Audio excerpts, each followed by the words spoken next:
Question: can one pray with eyes closed? The answer is no. The reason is that the Prophet ﷺ did not ever do it, nor did the companions. And scholars say that closing the eyes throughout the salat is part of the doings of the Sufis, because they think that this is how they attain their khushu' of the heart.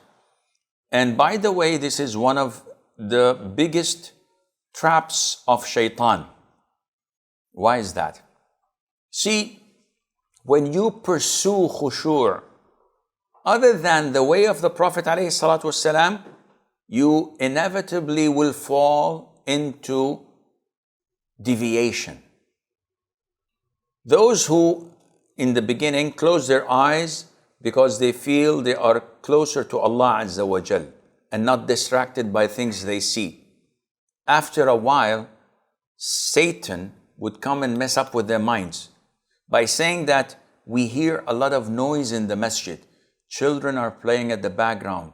The person next to me is coughing like crazy. The one in front of me is sneezing. And the other one's mobile is on. The air conditioning is confusing me. Then it starts with his other senses. I can smell the socks of the people in front of me. It stinks. The carpet seems to have gotten wet and dried, and you can find it. I don't like the environment.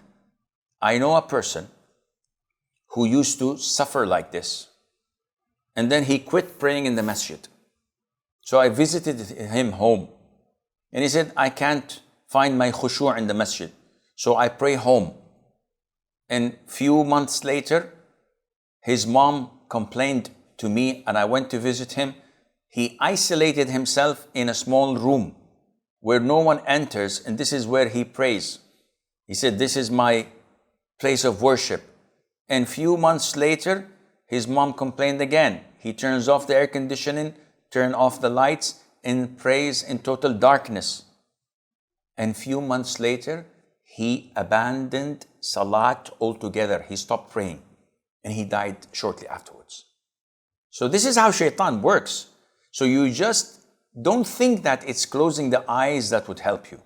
This is step 1 of 1,000 miles journey, which shaitan is messing up with your mind. So don't do it, because simply the Prophet didn't do it. So alayhi salatu wasalam knows much better than you and I.